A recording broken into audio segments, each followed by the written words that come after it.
far as I can remember, it was at the age of 7 when I had my first McDonald's burger. I enjoyed it because of its irresistible taste. But what prompted me to eat it in the first place? Well, that's right. I saw it in a McDonald's commercial. You know, the one with Ronald McDonald and singing and the Happy Meals. Man, that was catchy. I pleaded with my parents to take me to McDonald's. The commercial was well presented, so I was easily persuaded. But it's not just me. Anyone can fall into that trap. In Eric Schlosser's heralded book, The Fast Food Nation, he states that 96% of Americans can identify Ronald McDonald. See? Anyone can fall into that trap. And once the trap is snapped, the kid is hooked, and the effects are life-threatening. Fast food advertisements lead viewers into believing a skewed image, thereby increasing their chances of obesity and other related illnesses. We will look at how ads lure in the customers, how the taste keeps them hooked, how those effects are deathly, and hopefully try and find some solutions along the way.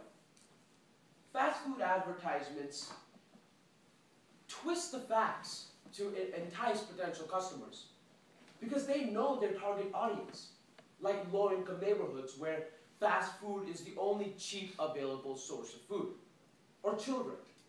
In the same book, Fast Food Nation, Eric Schlosser states that children approximately watch 21 and a half hours of television every month. And children under the age of 8 likely believe all advertised messages as truthful, accurate, and unbiased. No wonder you see all these children's ads with action figures, famous characters, or even prizes.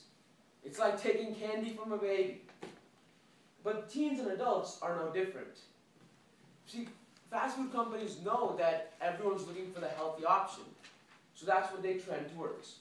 In a recent McDonald's commercial, I saw fruits and vegetables making up the words, "That's what we're made of." See, that led an image that McDonald's food was mainly consisted of fruits and vegetables. But that's not true.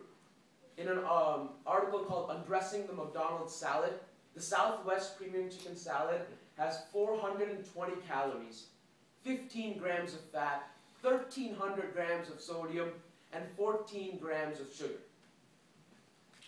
But you don't know that when you see the advertisement. And that's why you're on your way to the store. And once you're there, the taste of the food keeps you coming back for more. I don't have to sit here and explain it to you guys. We all know how good the burgers, donuts, chips, cookies taste. But in case you do need some more persuading, a Scripps Research Institute did a study in 2009 where they tested it on lab rats. And they said that the part of the brain that's addicted to high-fat, high-calorie foods becomes less responsive, meaning that the rats want to consume more and more of the same food. In humans, it's no different. Once you go to a fast food chain restaurant, you're likely to go back there more, and again, until the food becomes part of your daily diet. And that kind of diet can have life-threatening impacts on your body. The most famous one is obesity. In that same research institute, the lab rats were consuming twice as many calories as the control rats. In humans, the National Center for Health Statistics said that there's been a 300% rise in the amount of people that are obese.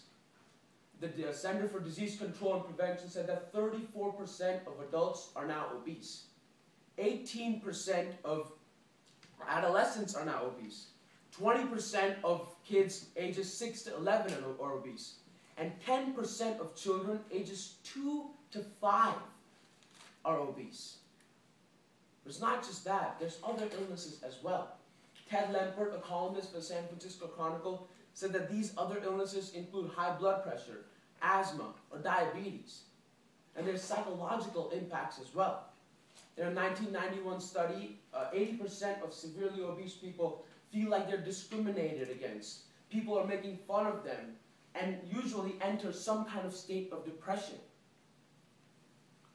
If we keep on continuing down this slippery slope, the effects are only going to get worse and worse. That's why we have to find a solution to this problem now. And this solution is a bit different from what other people said. Because where did this problem start? From the advertisements that hooked the viewers into buying this food. So I propose that the government regulate fast food advertisements on channels like Nickelodeon or ESPN. The ads can only last 30 seconds, and each ad can be only played twice in a day. Also, in that commercial, the company must state out all the side effects that can happen due to consumption. But see, there's only so much that a government can regulate. Because forget all the advertisements and the bombarding.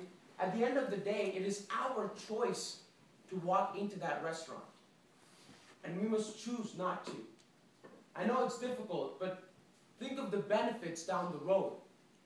We can solve the problem of obesity, force fast food restaurants to rethink their marketing strategies and offer healthier options, and eradicate this fast food trend so that future generations don't follow in our footsteps.